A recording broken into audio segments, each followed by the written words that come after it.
Paz do Senhor, meus irmãos, graças a Deus. Hoje, nossa lição de número 7, o nosso tema é a teologia de Bildade. Se há sofrimento, há pecado oculto. Ou seja, parece que o homem só sofre se tiver pecado oculto, né? Se as pessoas ficarem vasculhando e não vê nenhum pecado na vida dele, começa a investigar, por que ele está sofrendo isso, né? Por que ele está sofrendo? Tem pecado oculto aí, tem pecado oculto aí. E aí, as pessoas acabam sendo julgadas por aquilo que não estão fazendo. Nessa lição de hoje, meus irmãos, nós vamos ver o segundo homem que vai dialogar com Jó acerca do seu pecado. Jó é acusado de pecado oculto nesse diálogo. O texto áureo: se teus filhos pecaram contra ele, também ele os lançou na mão da sua transgressão. A existência do sofrimento não quer dizer que haja pecado oculto. Nós vemos na lição passada, meus irmãos, que não é porque o homem é pecador, que não é porque o homem, só os pecadores sofrem. Não é isso. Todos nós estamos sujeitos. Não tem jeito, é a lei da vida. É isso, meus irmãos. Estamos vivos, estamos de olhos abertos, estamos respirando, estamos sujeitos a várias situações. Mas sempre eu vou dizer isso. O Espírito Santo de Deus nos consola quando nós estamos dentro da vontade de Deus e passamos por dificuldades. Então aqui Jó capítulo 8, do versículo 1 ao 4, Jó 18, do versículo 1 ao 4, e Jó 25, do versículo 1 ao 6, diz assim: Então respondeu Bildade o suíte e disse: Até quando falará tais coisas, e as razões da tua boca serão qual vento impetuoso? Irmãos, imagine você que perdeu os filhos, que perdeu tudo, que perdeu a saúde, que está no estado de um corpo em decomposição, ouvir uma coisa dessas. Porventura perverteria Deus o direito e perverteria o Todo-Poderoso a justiça? Se teus filhos pecaram contra ele, também ele os lançou na mão da sua transgressão. Capítulo 18. Então respondeu Bildade o suíte e disse: Até quando usareis artifícios em vez de palavras? Considerai bem, e então falaremos. Porque somos tratados como animais e como imundos aos vossos olhos? Ó tu que despedaças a tua alma na tua ira, será a terra deixada por tua causa? Remover-se-ás as rochas do seu lugar? Irmãos, aqui é uma forma poética. Mas se nós meditarmos nisso, olha o nível da acusação que aquele homem sofre depois de estar no estado deplorável. Capítulo 25. Então respondeu Bildade o suíte e disse: Com ele estão domínio e temor, ele faz paz nas tuas alturas. Porventura tem número os seus exércitos,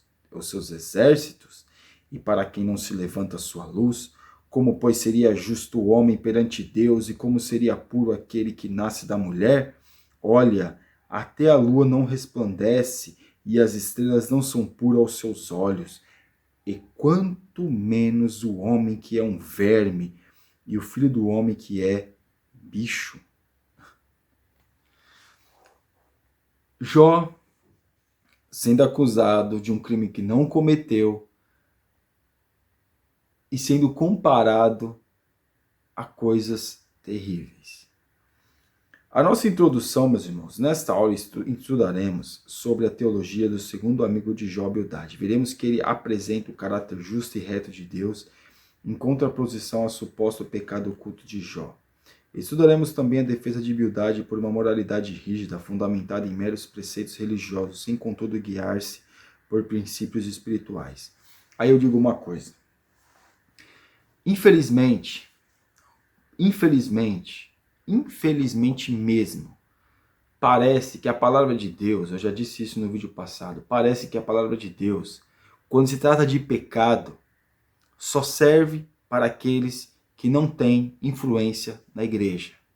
Parece que só serve para eles, para nós, que não somos influentes, que não temos posses, mas para aqueles que têm, parece que a palavra de Deus, de juízo, não serve. Ou seja, a pessoa peca, tem que ficar em disciplina, para esses não serve. Mas para aquele que é pequenininho, para aquele serve. Aqui nós vemos, meus irmãos, a religiosidade desses homens que queriam afrontar Jó pegaram Jó na fraqueza, no momento que Jó estava mais fraco, que o Jó estava numa situação deplorável, que Jó tivesse perdido os seus bens, que Jó perdeu tudo. Então eles vieram com acusações. Aqui na parte 1, dando sequência ao diálogo, aqui no caso Bildade, o pecado em contraste com o caráter justo e santo de Deus. Deus é justo e reto. A teologia de Bildade possui semelhanças à de seu amigo Elifaz. Parece esse segundo amigo as ações de Jó não poderiam ser justificadas, pois elas condenavam a Deus, revelando que ele punia pessoas justas. E aí, meus irmãos, vai contrapor a teologia que eles defendiam o quê? Que Deus não pode punir, no sentido de, claro, que Deus não vai punir uma pessoa que está fazendo a vontade dele, mas Deus permite que essas pessoas passem por dificuldade para ela se aproximar mais. Mas aqui vai contra isso, porque eles achavam que isso era uma punição contra Jó. E Bildade aqui, na sua teologia, está dizendo que isso era uma punição de Deus por um pecado oculto que Jó não tinha. Agora, vai dizer que Jó não era pecador? Claro que Jó era pecador, meus irmãos. Claro que Jó cometia pecados. Mas não era um pecado que tinha uma consequência desse nível. Porque não é pecadinho, pecado. Existem consequências de pecado. Consequências. Mas aqui, nós vemos que a questão é, ele não estava vivendo aquela situação porque Deus estava punindo ele por um pecado, mas sim pela circunstância da vida. Por uma circunstância. E aqui, nós vemos na parte 2 uma compreensão limitada da natureza de Deus. Bildade traz consigo uma compreensão incompleta e limitada da natureza de Deus, o que fez com que ele pense que o sofrimento de Jó seja a consequência de um pecado oculto. Então, já que eles não tinham explicação naquilo que Jó estava sofrendo, já que eles não conseguiam pecar, não ficaram sabendo de nenhum pecado que alguém viu, que alguém falou, não conseguiram nenhuma testemunha falsa, porque não buscaram, não pagaram para ninguém para falar falsamente contra Jó, eles queriam entender, então o pecado tem pecado oculto. E aí, nós vemos que Jó foi acusado de um pecado oculto. Aí esse homem começou a acusar. A linha teológica dele foi o pecado oculto. A imperfeição humana, parte 3. Diante da defesa teológica feita por Bildade, Jó pergunta: como justificaria o homem para com Deus? Ora, Deus é infinitamente sábio e justo. Ou seja, Deus sabe de todas as coisas. Deus conhece o homem, Deus sabe do homem, Deus vê o homem por dentro, por fora, por dentro, Deus vê o homem. Quando Deus olha o homem, Deus não está olhando a parte exterior, mas Deus já olha exterior e interior junto, porque Deus sabe de tudo. Deus sabe que todos nós estamos pensando ao mesmo tempo. Deus sabe de tudo, conhece tudo, pode tudo. Ele é Deus. Então, o homem em si só, ele é imperfeito. O homem em si só, ele é imperfeito. O inimigo das nossas almas joga pensamentos na nossa mente para nós cometermos pecados ocultos. Sim, ele faz isso. Mas o pensamento passar pela cabeça não é a mesma coisa de nós alimentarmos esse tipo de pensamento. E não era essa a questão de Jó. Mesmo na sua imperfeição, ele não tinha um pecado oculto que trazia uma consequência tão terrível como essa, como ele estava sofrendo. E aqui na parte 2, o pecado visto como quebra da moralidade tradicional.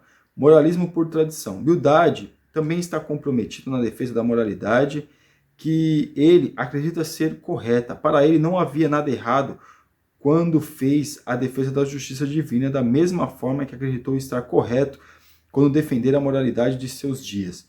Todavia, não podemos falar de uma ética ou teologia moral de Bildade, mas simplesmente de um moralismo fundamentado na tradição. Que tradição que era essa? Quer ver uma tradição dentro da igreja hoje em dia? Da teologia da prosperidade, para nós chegarmos perto disso? O que é? Se aquele irmão ele não tem um carro, ou ele tem um carro velho, ou ele também não tem uma situação financeira muito boa, ele é amaldiçoado. Né? Tem muitos que falam isso, não, porque se você é servo de Deus, você precisa ser rico. Não, meus irmãos, não é necessariamente isso. Nós vemos que alguns enxergam certas pessoas na igreja como uma amaldiçoada. Se aquela irmã não pode gerar filhos, ela é amaldiçoada. Se aquele irmão mora de aluguel, ele é amaldiçoado. Se aquele irmão ele é patrão, ele é empregado, ele é pedreiro, ele trabalha num ofício que não seja tão pomposo, ele é amaldiçoado. O abençoado é aquele que é rico, que tem um carrão. Esse é o irmão abençoado. Irmãos, não tem isso dentro da igreja. Esse moralismo, esse tipo de teologia, esse tipo de padrão que muitas igrejas hoje querem adotar, isso é falso. Isso é falso. Isso é falso. Jesus não era rico, os apóstolos não foram ricos. Isso é falso, irmãos. O que eles estão querendo fazer hoje na igreja, isso é falso. Porque nós vemos os exemplos dos apóstolos, o exemplo de Jesus. Jesus tinha a condição, não dá para explicar agora, tinha assim, uma condição financeira, não era rico, mas também não era pobre e miserável. Mas nós vemos os apóstolos também não eram ricos, mas não faltava nada. Ah, mora na favela? Ah, não sei o quê. Ah, esse, aquele. Não, é amaldiçoado. Se Deus quiser, meus irmãos, fazer isso e a pessoa ficar vivendo numa situação não tão luxuosa, não tão confortável como muitos têm, o importante, meus irmãos, é nós nos encontrarmos com Deus, é nós termos a nossa mente limpa e saudável diante de Deus. Se Deus não curou o câncer, se Deus não curou a doença, isso não quer dizer que Deus não é na vida daquela pessoa, porque as pessoas servas de Deus também morrem com doenças. E nós vemos que lá em Hebreus diz que muitos não receberam a promessa, que homens de Deus não receberam a promessa, porque esperavam algo maior. Então nós vemos, meus irmãos, que esse moralismo que aqui Bildade está defendendo, que muitos defendem da igreja, é o moralismo para quê? Para trazer para o seu próprio benefício. Porque, eu sou abençoado por Deus, e às vezes defrauda, rouba as pessoas, e ao invés de ser generoso, já está aquele que sabe fazer o bem e não faz, comete pecado. Poderia estar ajudando outras pessoas e não ajuda. Então nós vemos que esse moralismo dentro da igreja é terrível. E aqui nós vemos que esse moralismo foi adotado por Bildade contra Jó. A subversão da ordem moral. Na verdade, Bildade simplesmente repete o que já vem sendo defendido por gerações passadas, todavia acrescentando alguns contornos aos seus pressupostos teológicos. Para ele, as desgraças sofridas por Jó ocorreram por causa da quebra da moralidade estabelecida, ou seja, Jó estava deturpando aquilo que outrora ele defendia. Ele estava pecando com aquilo que ele dizia que defendia. Então Jó estava fazendo algo sendo contra aquilo que ele mesmo demonstrava ser. Ou seja, ele demonstrava ser uma coisa, mas ele era outra. Parte 3. Contemplando a cruz. O capítulo 19 é dedicado à defesa de Jó.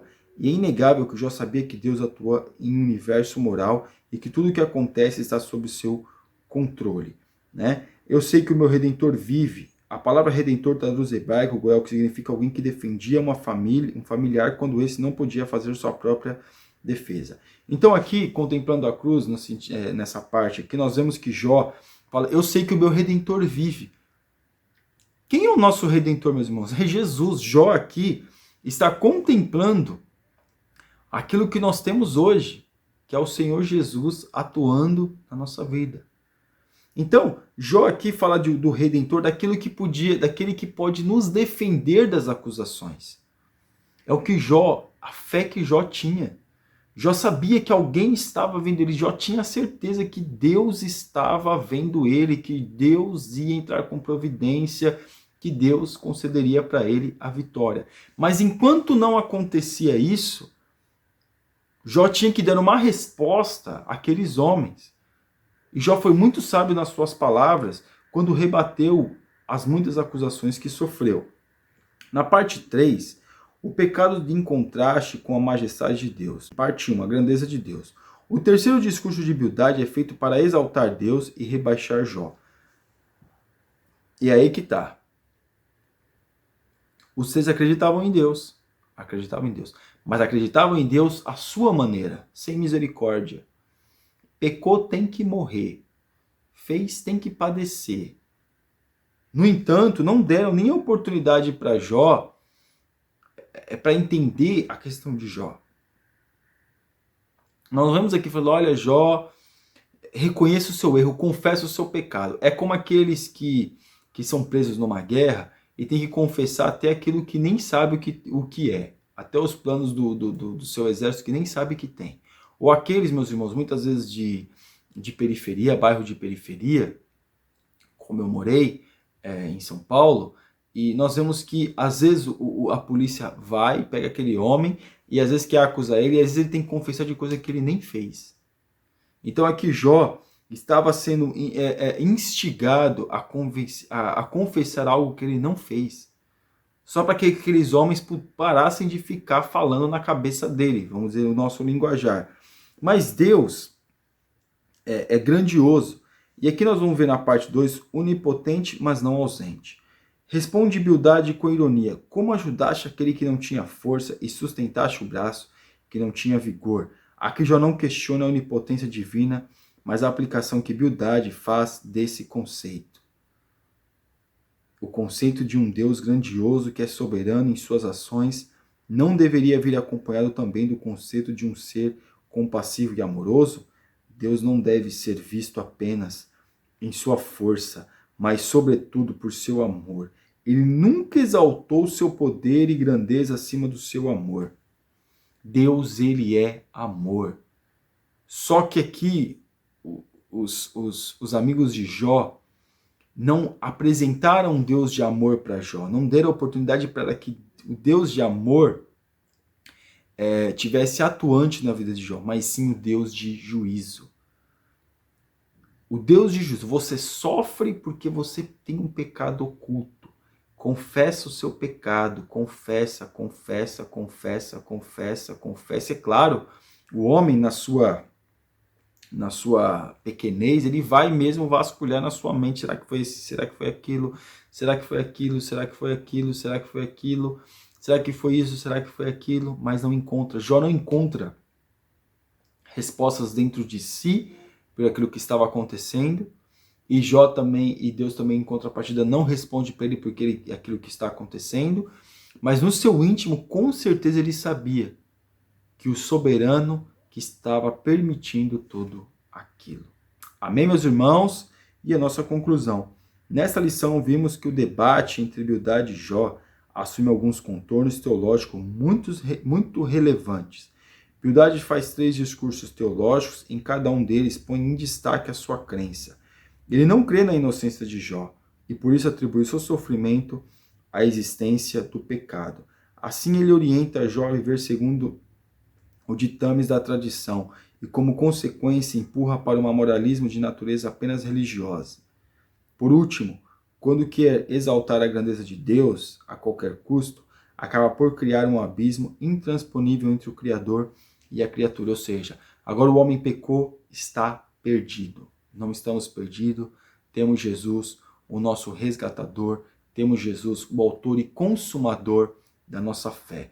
Eles estavam falando que Jó pecou, acabou, já era, confessa que agora você vai morrer, vai para o inferno. Queriam aplicar uma religiosidade de justiça a qualquer custo e esqueceram que Deus não é só justiça, meu irmão. Deus é justiça, mas ele é amor. Amém? Que Deus abençoe os irmãos. Você ainda que não é assinante do nosso canal está convidadíssimo a assinar. Compartilhe este vídeo. Que Deus te abençoe.